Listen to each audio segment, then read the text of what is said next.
Hello and welcome to News at 5 right here on Channels Television. Thank you for staying with us. So this hour we bring you stories shaping our nation and indeed around the globe today. From breaking developments to inspiring moments, we have everything you need to stay informed. I'm Ayotunde Balogun.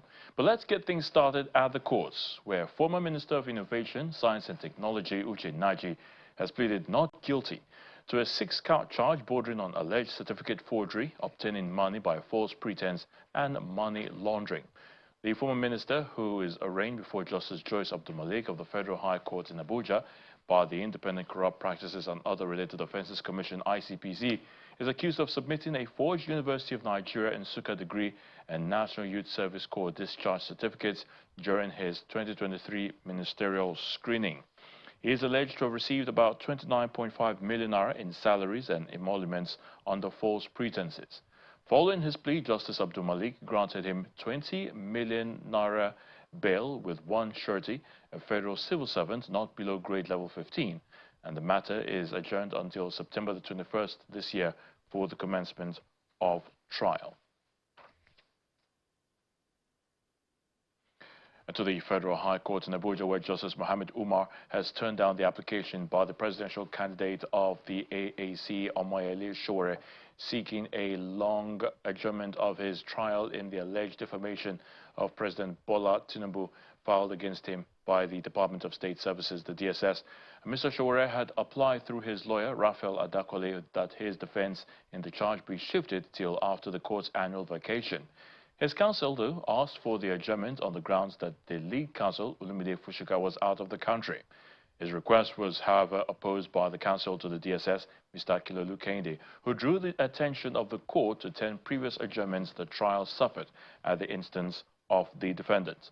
The senior lawyer drew the attention of the court to the day-to-day accelerated trial granted by the court in line with the provisions of the Administration of Criminal Justice System 2015. Adding that granting 2 months adjournment would be against the earlier order of the court. In a brief ruling, Justice Umar turned down the long adjournment application based on the previous order of the court. The judge subsequently ordered the defendants to be in court on July the 16th for continuation of his defense in the charge. In Anambra, the State Police Command has arraigned the alleged owner and publisher of Igbo Times Magazine and iNews, Mr. Ejike Ofebu, at the Chief Magistrate Court in Awka over allegations of publishing false and defamatory reports against the family of the Anambra State Governor, Professor Chukwuma Soludo. The arraignment followed the conclusion of police investigations into the matter. According to the Anambra State Police Public Relations Officer, Mr. Tochukwu Ikenga, the case followed the command's receipt of the suspect from the Department of State Services and the completion of investigations into a petition alleging the publication of fabricated and untrue information capable of damaging the reputation of the governor's family and inciting public disaffection. The command said it would refrain from making further comments on the case to avoid prejudicing the ongoing judicial process. In Plateau State, days after a deadly attack claimed the lives of 9 members of the same family in Wereng Camp and Kum communities of Riam local government area, grief still hangs over the affected villages.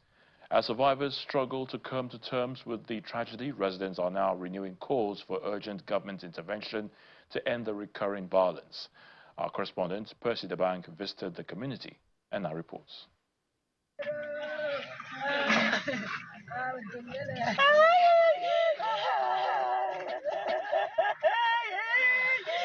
Yeah, so the incident happened on Saturday night into Sunday morning, where suspected gunmen invaded this community. This is the first time that this community is having this kind of experience. And 9 people were killed, including a 3-year-old baby. We spoke with some of the survivors who told us how these people came in their numbers, shooting sporadically. In the house behind me, they tried to break into the house, but they couldn't. On the door, you could see bullet holes that they tried to break into, but they couldn't because the door was very strong. But they went back out of the house, broke the window, and entered into the house and shot the husband of the woman, who is now receiving receiving treatment at the hospital. In the other house just across, that was where 9 people were killed from the same family. And this is not just happening in this community. There are so many other places where these things are happening.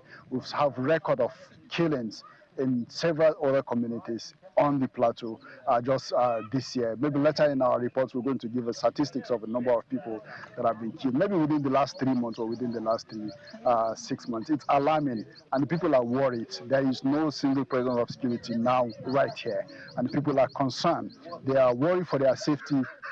Most of them said they cannot no longer stay in this community. They will have to take refuge somewhere else. And they're calling on the government repeatedly to deploy security, to take measures that will bring an end to this senseless killing that has bedeviled communities in Plateau State. The head of the National Counterterrorism Center, Major General Adamulaka, says Nigeria's plan for disarmament, demobilization and reintegration will now move from paper to action. He stated this at a validation workshop held at the Counterterrorism Center in Abuja. According to him, the workshop is to approve new guidelines that will help government agencies put the plan, that's the DDR plan, into practice.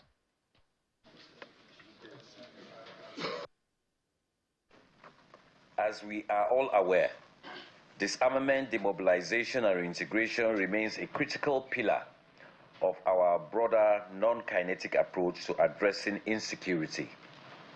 While military operations remain indispensable in degrading terrorist and criminal networks, lasting peace can only be achieved when complemented by credible pathways that facilitate the transition of eligible individuals away from violence and support their safe reintegration into society.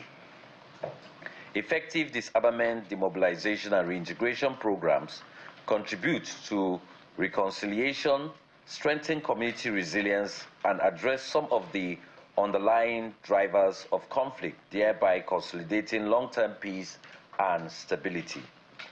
It is against this backdrop that the federal government has continued to prioritize the development of a comprehensive national framework for disarmament, demobilization, and reintegration. Staying with security matters, this time the Niger State government and the police command in the state have reaffirmed their commitment to tackling misinformation and strengthening the dissemination of credible information as part of efforts to enhance security and promote effective governance across the state. This commitment was made during a courtesy visit by the Niger State Commissioner for Information and Orientation, Mr. Obed Nuhu, to the police command headquarters in Minna, where both parties discussed strategies for improving information management and deepening interagency collaboration. Speaking during the visit, the Commissioner expressed concern over the growing spread of misinformation, warning that the circulation of false information continues to undermine public trust and frustrate government efforts to address security challenges. To bridge the communication gap between government and the people, the Commissioner announced plans to deploy information officers to all the 25 local governments of the state. Both parties explained the visit underscores their shared determination to strengthen public communication, deepen interagency collaboration, and ensure that citizens have access to accurate, reliable, and timely information in the interest of peace, security, and development. Rivers State University may begin exploring the commercialization of every research project it sponsors as part of efforts to boost innovation, solve societal challenges, and help improve its global visibility. The proposal was one of the key recommendations by speakers at the university's Faculty Away Day retreat, who also urged researchers to prioritize originality over the misuse of artificial intelligence in academic writing. They stressed that impactful, problem-solving research and innovation will enhance the university's reputation and attract greater recognition. The third edition of the Faculty Away Day, organized by the Professor Isaac Zeb Obipi-led administration of the Rivers State University, is underway at the Center of Excellence, University of Port Harcourt. The two-day strategic retreat is designed to chart a clear pathway towards repositioning RSU as one of Nigeria's top 3 universities, among Africa's top 20, and within the world's top 100 institutions. Our theme is ambitious and our goals are clear. to strategically position our institution at the forefront of innovation, excellence, and impact. We didn't like where we made the university. I don't know whether we were ranked at all now. We don't have a clear picture of what research is going on in the university. We didn't have a clear picture of a lot of things going on in the place. So firstly, we'll set up this committee to determine the state of affairs in the university, headed by Professor Jenka. Deliberations at the retreat are centered on key areas including sustainable revenue generation through strategic partnerships, effective implementation of the university's development plan, accreditation processes, and global ranking improvement.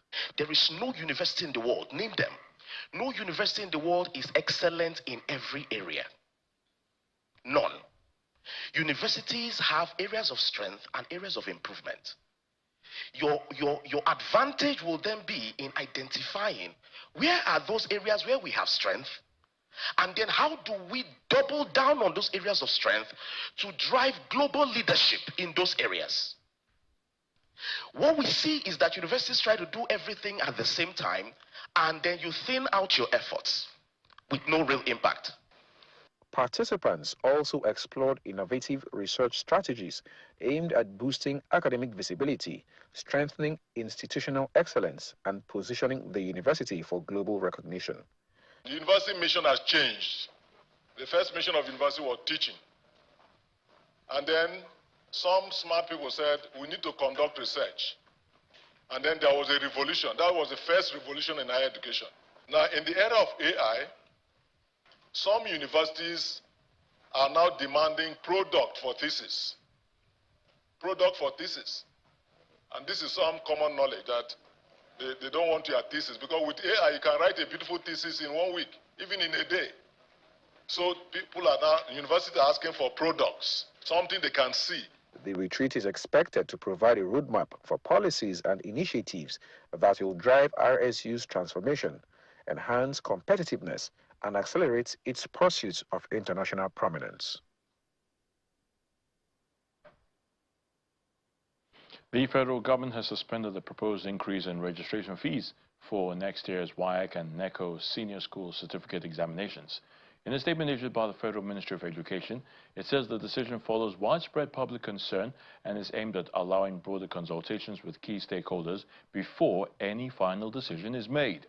While government says the proposed review is driven by rising operational costs of conducting credible exams, it insists no new fees will take effect until the consultation process is concluded.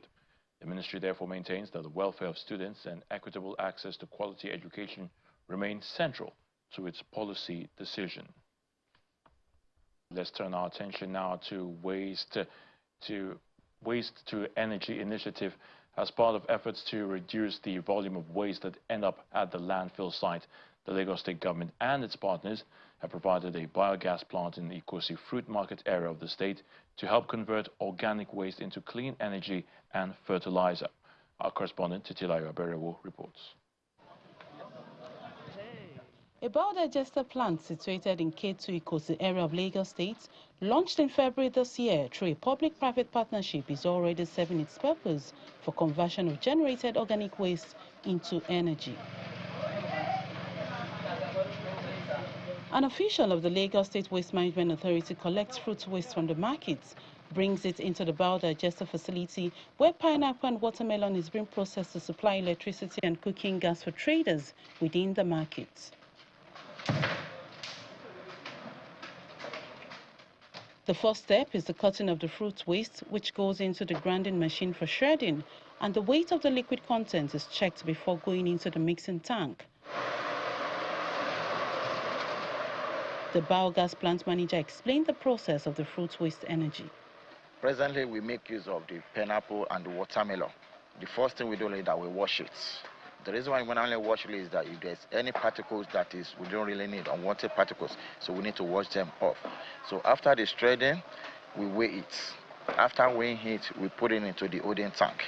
There is a process we call anaerobic digestion. Once it goes through that process, that is when it's going to come out in a maintained form.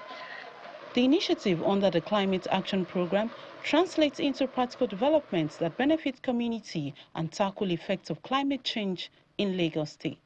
It's a multifaceted program. It tackles the effect of climate change, where before now you have all the foods being generated there, the waste being generated there, being dumped at the dump site.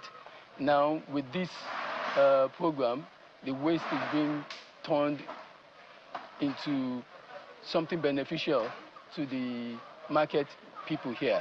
It's more of what you call a circular economy. Next is the digester chamber, where the breakdown of the organic waste produces biogas and biofertilizer. Substrate comes into the digester, and immediately it enters the digester. Anaerobic digestion starts. So immediately we start loading, gas is being produced instantly. This is how the system looks like. You can see this pump here. There are pumps at every digester to mix the substrates in the digester to ensure even distribution of heat and microorganisms. Managers of the biogas plant says 29 solar electrification panel has been installed within the markets to make movement a lot easier at night. This is done by the help of the biogas generator, which lights up the market through the solar panel system that has been installed. Some of those taking advantage of the clean energy, including this food vendor, fruit sellers, as well as this man involved in phone charging business. They are all grateful to government for the initiative. Since we started taking advantage of the free gas, we now spend less amount of money in refilling our cylinder, and it's very good. It makes our work fast. Initially, I spent between 15 to 20,000 naira daily to buy fuel for my generator. But since the launch of the biogas plant, I have no reason to purchase fuel anymore. People are really benefiting from this because it's a very thoughtful idea. It's helping, and it's even helping with the economic of the market. The Ikosibao digester plant represents a bold step in reimagining waste, not as a burden, but as a valuable resource that can drive sustainability, resilience, and inclusive growth in Lagos State. Titilayo Abereowo, Channels Television News.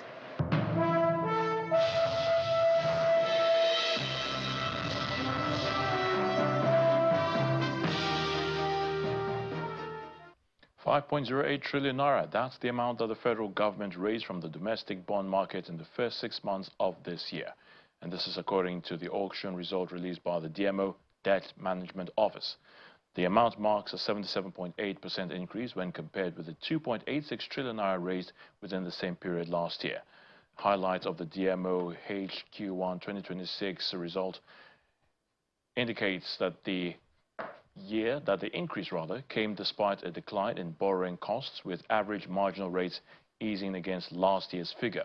The DMO auction results shows that investors' appetite remains strong, with subscriptions exceeding 9 trillion naira over the 6-month period, while the investors submitted 2,823 bids across all bond auctions within the period. As businesses continue to navigate a challenging operating environment, industry leaders are now calling for stronger customer engagement, innovation, and sound economic policies to help drive sustainable growth. These issues took center stage at this year's AM Agro Entrepreneurship Lecture Series, where experts examine strategies for helping Nigerian businesses remain competitive. This presentation of recognition. Business leaders, policymakers, and entrepreneurs gather for the 8th annual AM Agro Entrepreneurship Lecture Series to explore strategies for sustaining business growth amid Nigeria's challenging economic environment. It is my pleasure to formally declare the 8th annual AM Agro Entrepreneurship Lecture Series officially open. Their discussion, Winning the Customer in a Tough Economy, How Nigerian Businesses Can Adapt and Grow. The forum aims to equip small and medium-sized enterprises with practical strategies to improve competitiveness, strengthen customer relationships, and build resilient businesses. To every entrepreneur here, Stay steadfast in your ambition, believe in your ideas, keep learning, hold to ethical practices, and never lose sight of your purpose. Representing the governor of the Central Bank of Nigeria, Mr. Olayemi Cardoso, is Dr. Olubukola Akinwumi. He reaffirms the Apex Bank's commitment to macroeconomic stability and improved access to finance for small and medium-sized enterprises. Ideas through entrepreneurship become businesses, and businesses create jobs. And jobs create opportunity. At the Central Bank of Nigeria, our focus remains on maintaining monetary and financial stability, strengthening confidence in the financial system, modernizing our payments infrastructure, and deepening financial inclusion. These are the foundations upon which entrepreneurs can invest, innovate, and build sustainable businesses. One of the key conversations is the need for businesses to adapt to changing consumer behavior by delivering greater value and building customer trust. The future belongs not necessarily to the biggest business, nor to the oldest business, nor even to the richest business. The future belongs to businesses that understand their customers best, businesses that build trust, and businesses that remain relevant. Leaders from the banking, manufacturing, telecommunications, and corporate sectors share insights on leadership, innovation, and business sustainability during a panel discussion. When we spend more time developing and empowering people and sharing that common vision, you will find that there will be consistency in terms of service delivery, consistency in terms of the way they interact with customers, and generally the brand that you're trying to build, the trust element will become stronger. Do not be part of the people who's going, Nigeria, the economy is tough and everything. Once your mindset is along that pathway, you will lose sight of the kind of opportunities that you can penetrate on. Stakeholders say resilience, innovation, and customer value remain critical to sustain business growth. And that's news at 5 at this time. Thank you so much for watching. I'm Ayotunde Balogun. The World Today is up next.